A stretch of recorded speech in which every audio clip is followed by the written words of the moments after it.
Happy Friday, everybody.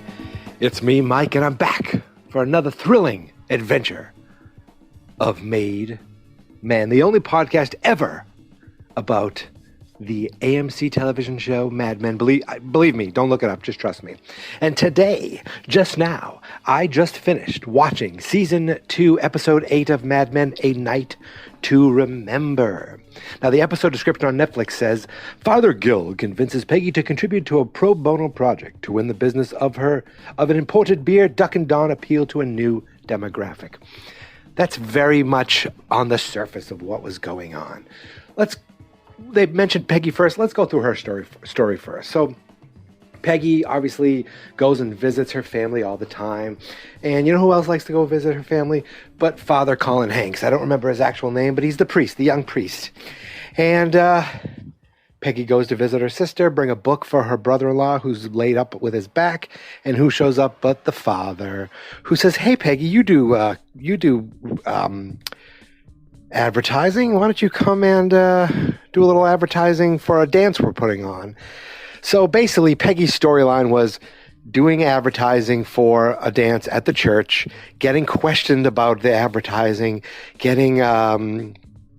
doing this pro bono, for basically for nothing, just to help the church. Right? Isn't that what pro bono means? Because what's she going to get paid? Unless they make lots of money at the church. I don't understand how it works. But she makes these little flyers. Then these old yentas are like, oh, they're dancing so close together. And the night to remember it sends the wrong message about girls. And Peggy's like, you get the girls to go, so you get the guys to go. I know better. Basically, that was her thing, where she's tired of getting questioned. But at the same time, the priest, I think, was using this as a way to get closer to her in a good way. Like, so far, this priest isn't a creep. I'm still waiting for the priest to turn into a creep. Something about priests maybe being creeps a lot, and maybe back then being creeps more. I don't know. But so far, this priest seems like he's pretty on the level. He did try to get Peggy to talk about like why she isn't going to communion and if there's something she needs to say. And it almost looked like Peggy was ready to crack, but she didn't. And at the end of the episode, you see her in the bathtub, just kind of like taking it all in, realizing, maybe she should, either she's saying maybe she should confide in the priest, maybe she should be a little more in the church and at mass, or maybe she should actually see that kid of hers. I don't know. I'm not sure, but it's weighing heavy on her. And at the end, we got Colin Hanks playing a little acoustic guitar as the episode ends, and that's their story. That's what goes on there. Their Night to Remember. That's the thing. That was the name of the dance, A Night to Remember. So that was where the title comes from. Now, I'm going to jump over to a smaller storyline that really doesn't fit in with the title, but Harry Crane, head of the television department, Duck Phillips came to him and says, you're losing money more than you're bringing in. And he's like, what are you talking about? There was a television show where there was a communist, and they kept calling the communist an agitator. And then they cut to a commercial where Maytag had a washing machine with an agitator, the amazing agitator in it. And at least back then, people were dum-dums, and television stations were filled with dum-dums, and everyone thinks like that these commercials are like, people are going to think bad about the product because of where it is in the television show, which is sad that if that's the truth. If those advertising agents could see the world now, they would wish that anybody would be watching their television, their commercials, and not flipping the channel or fast forwarding through them because they're saved on their DVR. I mean, so many eyes were on these commercials back then. They don't know how good they had it. I think the only people who don't fast forward through things now are my in-laws.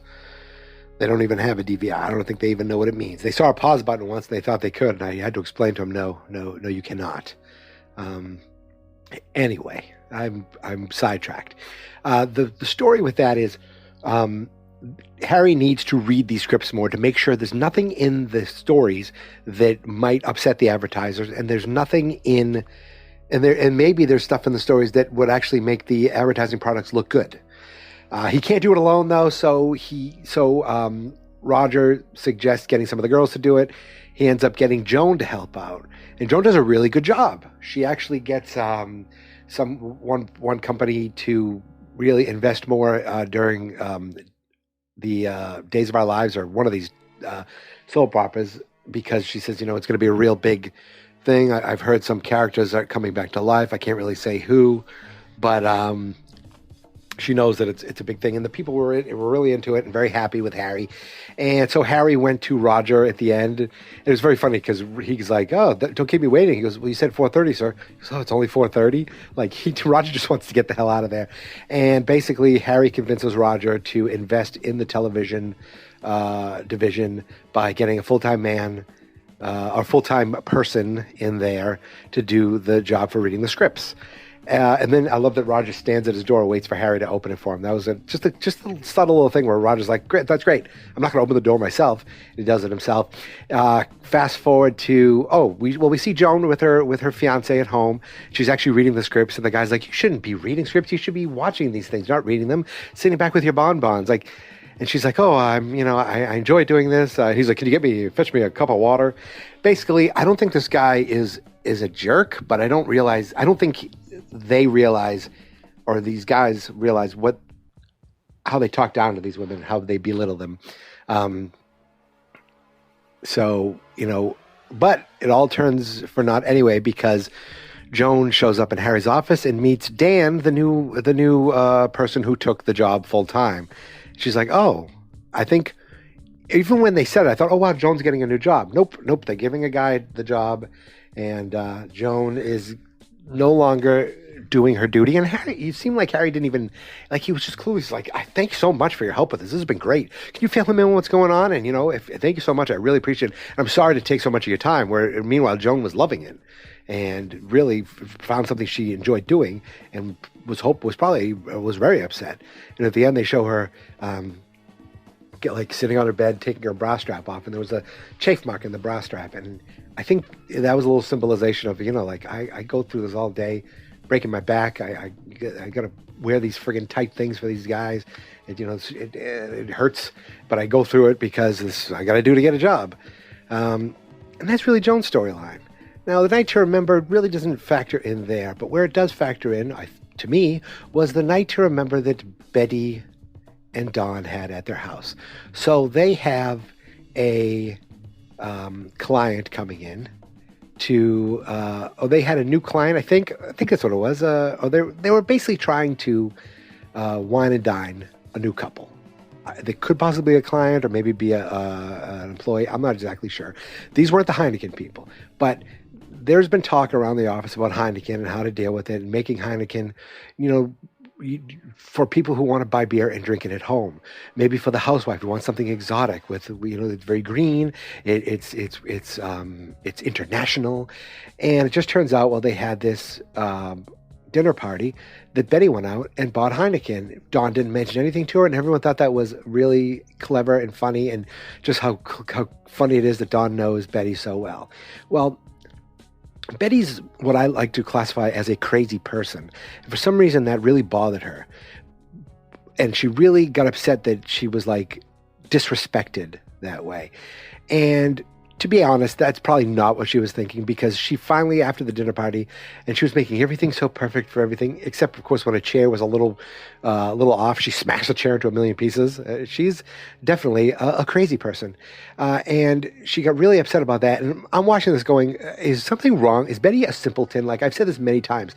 There is something very wrong with her. Now, the episode opened with her doing horse riding, and I thought, oh God, I don't need her at the stables. I don't care about her at the stables. But it really had nothing to do with that. She was there early in the morning, got there so early that she was back before Dawn even woke up for work, or for whatever, for the day. So that's a small thing, but basically she's going off to do her own thing. She finally, after the dinner party, after upset, confronts Dawn about Bobby and about what Jimmy said about the affair. She says, I know about the affair. I know this. And Dawn's like, what are you talking about? This is ridiculous. That's not true.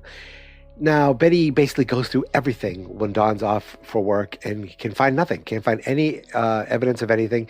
She steps on broken glass. She stays in her coat all day. She drinks. She looks a mess. She looks like a crazy person. And the sad thing is she's right. She's, the Jimmy saying this thing doesn't seem so believable, but the fact is they're both right. Dawn and this woman Bobby are having an affair, and Dawn denies it. And Betty, he ends up sleeping on the couch, and Betty's like, "I don't want to be like this. I apologize." And she doesn't apologize. Dawn's like, "I don't either," but she goes off to bed, and basically they're at a meeting again and talking about Heineken. And Duck brings up the whole thing about this guy knows his wife so well. He got her to buy the Heineken, and she didn't even realize she was, he didn't even tell her to do it, and she did it anyway. That's how good this advertising is. And you can see the look on Don's face. He was like, yeah, I really know my wife well. Turns out she calls at the end of the day and says, don't come home. Don't come home. So the episode ends, comes to an end with Don opening a fridge of Heineken. I'm like, where the hell is he? He's in the office inside Sterling Cooper, and I guess he's going to stay there for the night. I guess he's not going home. And my friends, is that it? Is that the entire episode? It was a good episode, but I think I covered just about everything. We didn't see Bert Cooper. Roger just had little moments where he talked about Harry. He basically interacted with Harry, interacted with Dawn a little bit. Duck, showed up to the dinner party without a girlfriend or a date because his wife left him, but he left his dog, so screw Duck straight to hell. Harry was good, and he when he was bad, he didn't realize he was bad. He didn't realize he was being disrespectful for Joan, so I don't blame Harry too much. Feel bad for Joan. Again, the priest, seems like he has good intentions, and he's obviously getting to Peggy in some way, reaching her. I don't know what that means for Peggy, but it seems like something is going to happen. And my friends, I think I've covered everything. And Betty, she's right, but she's just still just looks like a crazy person. My friends, that is it. Another Friday, another episode of Mad Men, and another episode of Made Man, straight from my mouth to your ears. Thank you for listening. You can find me on Twitter at MadeManPod and on Facebook at Fans Not Experts. The website is fansnotexperts.com/MadeMen. If you go there, you'll be able to subscribe to the podcast on Apple, Stitcher, Anchor, Spotify. We're everywhere podcasts are cool, because we're cool and you're cool for listening. So my friends, thank you for coming on this adventure. And until next Friday, I don't have it out, but I guess, until next Friday, I want to thank you for helping me on my journey to become a made man. I'm going to see Ghost tonight at a concert. If you've never heard of Ghost, look them up. They're scary. And go Pats.